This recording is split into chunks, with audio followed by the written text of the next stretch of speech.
quarter heroics. Bears fans, don't get upset at the word luck. That's just the reality. You were getting smashed against the Packers twice and needed to get bailed out with some heroic fourth quarter stuff from Caleb Williams, okay? But all this has led to some beef, simmering beef. And as like Rachel likes to call it, it's like NBA pettiness. You know, there's a lot of NBA pettiness out there. There isn't as much in the NFL, but we saw it with Ben Johnson and Matt LaFleur. So there was some trash talk during the season. Ben Johnson initiated it, if we're being clear. He started it with, I don't like the Packers. Why did he start it? Because when you get hired, you know that the number one rival of the Bears is the Packers. So I'm going to lean in. I'm going to be like, fans, ride with me. We hate those guys. Okay, you're seeing a lot of this in politics now. You're either with us or you're against us, but it's all hate and divisiveness and partisanship. And we're seeing that with Ben Johnson. He's rankling some people the wrong way. So I don't know if we actually have the clip of the handshake at the end of the game, but it was tense. Ben Johnson was given like basically a middle finger to him at the midfield. LaFleur was classy about it. And then afterwards, in the locker room, Caleb Williams with a couple F-bombs, Ben Johnson, a couple F-bombs about the Packers and hating them. So now here's Ben Johnson and what he said a couple days after the playoff win. There's a rivalry that exists between these two teams, something that I fully recognize and I'm a part of. And yeah, I mean, I don't like that team. So George and I have talked and we're on the same page. Now, I don't know I don't like that team. None of the reporters pressed him. It's like, why? Do you have a legitimate beef with them? Does it date back to Detroit? There's the handshake you see on the screen. Just the classic run by. Look at that. Just drive by. Yeah. I'm sure he was muttering something under his breath. LaFleur didn't like it. Hey, you know who else didn't like it? LaFleur's buddy, Mr. Sean McVay. Yes. How about this, folks? Dating back to the 2012 Washington, at the time they were the Redskins. Now they're the Commanders. So 2012, this is the all-time great coaching staff, right? So Mike Shanahan is the Don, the veteran coach, but he had his son, Kyle, on staff. And listen to who else was on the staff. So it was Kyle Shanahan, Matt LaFleur, Mike McDaniel, Sean McVay. They made their chops that season with RG3 doing some incredible stuff as a rookie. They ended up losing to Seattle in a memorable playoff game. I had Seattle in that one. RG3 got hurt. It was one of those, he was already injured, and then he tweaked a leg. It was really bad. And they all went downhill from there. But it didn't matter. That staff made an impact. And I think a book was written about it by Mike Silver, how that crew kind of got together, and they are now part of the Shanahan coaching tree. They've all branched off and had varying levels of success. Kyle Shanahan is an elite coach. I don't care what people want to say. You go to Super Bowls, you're elite, okay? We know McVay's been to 2 Super Bowls. He won 1.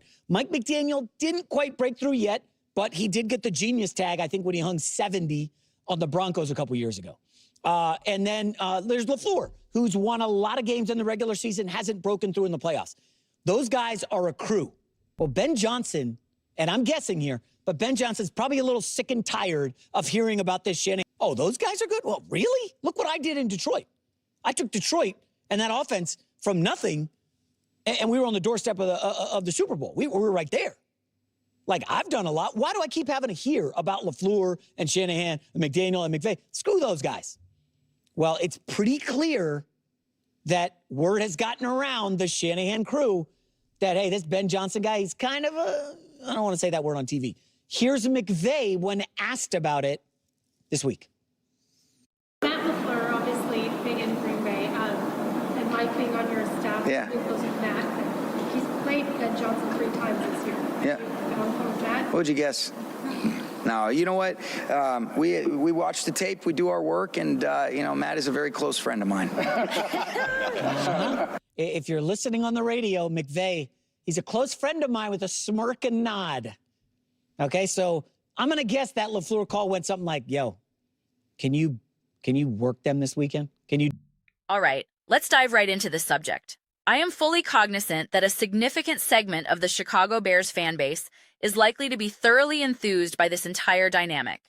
The boldness, the vigor, and the sheer force of personality that both Ben Johnson and Caleb Williams are projecting. Yet, it is a remarkably intriguing situation because Ben Johnson and Caleb Williams are, in many respects, being perfectly positioned to become two of the most intensely disliked figures within the entire NFL landscape. And the Chicago Bears, as a franchise, are being molded into a team that is distinctly easy to dislike and antagonize. To be perfectly equitable, Ben Johnson invites a substantial portion of this animosity upon himself. He has consistently directed pointed remarks and subtle criticisms towards seemingly every other franchise. If we are engaging in genuine self-honesty, his commentary regarding Sean McVay, Matt LaFleur, and Nick Sirianni, among others, is ceaseless. He continues on an endless loop, perpetually singling out other teams without any apparent provocation. It is, to be frank, somewhat peculiar behavior. In my assessment, it originates from a place of authentic insecurity. I am stating this unequivocally. The analysis of human behavior falls within my realm of formal academic expertise. It is a discipline in which I was educated, examined, and trained. That specific incident with the reporter, where he fixed her with an intense, glaring stare, emanates directly from literal insecurity. I hold Ben Johnson in the highest regard as a brilliant strategic mind. I am an enormous admirer of his coaching acumen. However, this particular facet of his persona is one I find considerably less appealing. It fosters a sort of love-hate dynamic within me. On one hand, it contributes undeniable entertainment value to the league, spawning conversations and debates. I have frequently discussed this phenomenon with reference to teams like the Kansas City Chiefs and the Philadelphia Eagles. A considerable aspect of football fandom is derived from the act of rooting against certain teams, cultivating a dislike for them purely for the sake of having a rival. I comprehend that impulse, and it can undoubtedly be an enjoyable part of the spectacle. Although since I began creating this content, I have consciously moved away from hating or rooting against any specific team, as I strive to maintain a grounded, honest, and unbiased perspective. In my youth, however, when such considerations were irrelevant, I would arbitrarily select teams to despise simply for the emotional engagement it provided. If questioned on the rationale, my response would essentially be, I don't know. I just do. The current narrative surrounding Johnson and Williams feeds directly into that very instinct. I can easily envision my younger self, a decade ago, encountering some of these sound bites and developing an intense, visceral dislike for Ben Johnson and the Chicago Bears. I hate Caleb. I hate Ben Johnson. Why? For no reason other than the persona presented invites that reaction. That is the environment being cultivated. When you listen to some of Johnson's public statements, a natural reaction can be, you know what? I want that guy to lose. It creates a compelling villain narrative. However, let us not operate under any false pretenses or imagine that a coach like Sean McVay is some sort of benign, aw-shucks character who simply hopes everyone has a lovely day and may the best team prevail. That is scarcely an accurate portrayal either. These individuals who ascend to the pinnacle of NFL coaching possess monumental, towering egos. It wasn't until years after my own direct interactions with coaches had ceased, and through conversations with individuals like Travis, whom I reference often on this channel, that this reality fully crystallized for me. He observed that all these coaches harbor these massive egos, and it was a moment of profound clarity. Some of the most challenging coaches I have ever worked with were also, paradoxically, among the most knowledgeable. I have recounted this before. One coach in particular was, without question, the most technically proficient and skilled instructor I ever encountered. A former professional player, his expertise was unparalleled, and his capacity to teach and develop skills at the highest level was extraordinary. Yet, he was also an egotistical maniac. Only in hindsight did I fully comprehend that his brutal demeanor stemmed from that very ego. His attitude mirrored what we see from Ben Johnson, perpetually the smartest individual in the room, consistently disparaging others, dismissive of external opinions, hyper-fixated on a singular pursuit of greatness. To be clear, he was the most effective coach I ever had from a pure skill transference standpoint, but he did not elicit the best version of me. He did not foster an environment or a culture in which I, personally, could truly flourish. That reflection is specific to me. All athletes respond differently. Consequently, I feel as though I understand Ben Johnson's psychological profile quite intimately. It is a fascinating study. When circumstances are optimal and victories are plentiful, everything is magnificent. The first indication of sustained struggle, however, and the atmosphere can become fraught and peculiar with astonishing rapidity. This is a recurrent pattern. We must acknowledge that within the NFL's intricate web of coaches, coaching trees, and personal alliances, everyone possesses their own in-group, out-group dynamics and substantial egos. Each individual believes they are the premier mind in the room. This renders the current narrative utterly captivating when you pause to consider it, because presently there is more discourse circulating about Ben Johnson and Sean McVay than about Matthew Stafford and Caleb Williams. That is a telling shift. I believe a considerable factor is the relative youth of these coaches. They are not elder statesmen. They are younger figures with whom a broader segment of the audience might identify more readily than with a 23 or 24-year-old quarterback. It is interesting to observe how identification shifts with age. In youth, one often identifies with players, aspiring to emulate them, controlling them in video games, following their collegiate careers. As one matures into their 40s or 50s, there is a greater potential to see oneself reflected in the coaches. Now that these coaches exhibit tangible personalities and generate memorable sound bites, that gravitational pull toward them intensifies. It is a compelling sociological dynamic within sports fandom. Then we have the entire episode with Caleb Williams and the cheese grater celebration and associated antics. I find it utterly fascinating how public opinion polarizes so definitively on such matters. Individuals are either wholly supportive, perceiving no issue whatsoever, or they are viscerally opposed, deeming it among the most objectionable behaviors they have witnessed. I, personally, disliked the cheese grater pantomime. I disliked the peculiar facial expressions and the overall presentation. This is coming from someone who has consistently defended Williams against criticisms regarding his other quirks, his body language, and the various attributes detractors have seized upon. Yet, that specific display did not resonate positively with me. I tend to utilize figures like Andy Reid and Patrick Mahomes, or Tom Brady, as a behavioral benchmark. Now, Tom Brady is not above occasionally issuing a subtle jab or engaging in mild trolling. His references to the Atlanta Falcons serve as an example, but he generally abstains from certain types of overtly idiosyncratic demonstrations. Jalen Hurts secured a Super Bowl victory, and I cannot recall him uttering a single derogatory remark about the Kansas City Chiefs or engaging in comparable behavior. Conversely, you observe Joe Burrow and Jamar Chase engaging in their peculiar back-and-forth exchanges, and the sentiment arises, you haven't accrued sufficient accolades to have truly earned that platform for taunting. Jalen Hurts delivered a masterful Super Bowl performance without feeling compelled to vocalize such sentiments. Thus, it is simply intriguing to witness how different franchises, different organizational cultures, and different athletes adopt markedly divergent approaches to self-expression and external communication. There is undeniably a palpable surplus of swagger and conceit emanating from within the Chicago Bears organization at this juncture, specifically emanating from its two most prominent figures, Ben Johnson and Caleb Williams. And, as previously noted, when the team is victorious, all is forgiven and celebrated.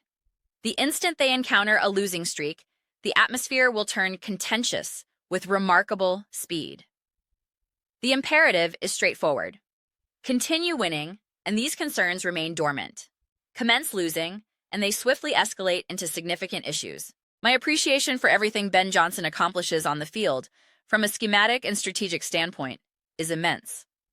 Simultaneously, I am growing progressively more disenchanted and aggravated by his conduct off the field, as it strikes me as fundamentally strange and unnecessary. He is a grown man occupying one of the most prestigious positions in his profession. To be fair, I have expressed similar critiques of Matt LaFleur, specifically regarding an incident where he was captured verbally confronting a fan during a game against the Detroit Lions. My reaction was one of bewilderment. What are you doing? Regardless of the fan's actions or provocations, whether they insulted his family or anything else, as a multimillionaire head coach of the Green Bay Packers, the appropriate response is to either nod impassively or ignore the individual entirely. Engaging in a public altercation is beneath the station and dignity of the role. It is akin to Giannis Antetokounmpo booing back at a crowd. It is bizarre behavior for a professional of that stature. This is precisely how I perceive Ben Johnson's conduct. It is simply odd. Regarding the sideline reporter incident, some will inevitably argue it was taken out of context or exaggerated. From my analysis, it was not. The specifics of the reporter's identity are irrelevant. The interaction itself, in its totality, was telling. Coupled with his proclivity for randomly critiquing other coaches and franchises, casting aspersions for obscure reasons, we don't rest our starters, we play here, it collectively forms a pattern that is dissonant and ultimately unproductive. The crucial point is this: none of this external commentary genuinely fortifies the team in any substantive manner. I can guarantee the majority of players are not actively consuming Ben Johnson's press conference sound bites. They are not in the locker room exclaiming, "Hey, did you hear what coach said about McVay today?" That is not their focus. The messages that truly resonate are delivered internally, within the facility, directly to the team. That is where a coach's influence is exerted. All this extracurricular verbal sparring is, in essence, peripheral noise. I consistently reject the narrative that such comments are sending a message to his team. That is a media fabrication. Coaches communicate their messages directly, behind closed doors, in meeting rooms, and on practice fields. My perspective on this is conflicted. One aspect of my disposition genuinely dislikes all of it and wishes to have no association with such theatrics. Another aspect can respect and even appreciate that it amplifies the stakes and narrative volume of a matchup, introducing a WWE-like element of personal intrigue. It allows neutral observers to think, all right, I cannot wait to see Ben Johnson and Caleb get their comeuppance. That type of antagonist-driven excitement is a real phenomenon. It is analogous to what Nick Wright brings to First Things First. A segment of the audience eagerly anticipates him being incorrect, purely for the satisfaction of witnessing him explain his erroneous prediction. They crave that moment. It is the same energy that Caleb Williams and Ben Johnson are injecting into the NFL currently. A polarizing, villainous energy that few other teams presently embody. Do not misunderstand. Other teams naturally attract detractors. Fans rooted against the Chiefs and Eagles because they have been the two most consistently successful franchises over the past decade. However, the level of vitriol directed toward, for instance, the Seahawks or Rams is not equivalent. The Chargers perpetually have their detractors, but it lacks that collective unified focus. The Bears, I assure you, are actively generating that unified focus. When the Kansas City Chiefs initially won their Super Bowl, I do not believe they were broadly viewed negatively. That sentiment emerged cumulatively with sustained success, pervasive advertising featuring Patrick Mahomes, and a sense of overexposure. The initial reaction was largely positive. Happiness for Andy Reid, excitement about Mahomes' emergence. Continued dominance bred a desire to see them falter. With the Chicago Bears, however, I believe a segment of the league's fan base already desires to see Caleb Williams and the team fail, specifically because of these peripheral behaviors and pronouncements. Consequently, they could cultivate widespread dislike relatively swiftly. Their fan base is enormous, and Chicago is a colossal media market. So any backlash would create a monumental clash of titans, a cultural collision. The Chiefs, as a smaller market team despite their current popularity, did not initially face to the same degree. If the Bears were to achieve comparable levels of success, it would be genuinely fascinating to observe the ensuing battle of public opinion and where the sympathies of the general NFL fan base would ultimately lie. When you are a fan of the league, you typically have your primary team, but you also casually support or become interested in other teams' stories. It would be cool to see the Bills win this year, or the Broncos making a run would be fun, or a Texans versus Seahawks Super Bowl featuring top defenses would be compelling. The Bears, in this scenario, might become the team many actively root against in such matchups. The sentiment would be, I do not want to see the 49ers win. I want to see the Seahawks dominate them. I anticipate louder, more concentrated, and more negative aggression would be directed toward the Chicago Bears due to these cultivated personas, which could, in turn, make the entire spectacle rather frenzied and potentially immensely entertaining. Those are my comprehensive reflections. I would be absolutely delighted to hear your perspectives. What are your thoughts concerning Ben Johnson, the Chicago Bears, and the overarching narrative and conversations enveloping them at this moment in time? How do you perceive Ben Johnson is navigating his role as an NFL head coach in the public sphere? Please share your insights in the comments section below. I read every single comment, irrespective of whether you concur or dissent with my viewpoints. In either case, let's engage in some substantive discussions, let's have some spirited debates, but ultimately, let's ensure we derive enjoyment from the exchange. Please consider subscribing to the channel. We are in the process of building an exceptional community here and would absolutely cherish your participation. I am committed to constructing a space where we all feel a genuine sense of connection, something we are authentically excited to be a part of. I believe we are making significant strides toward that objective. Also, please do not forget to give this video a thumbs up, as it genuinely assists with visibility and the platform's algorithm. Thank you so very much for your time and engagement. I look forward to connecting with you next time.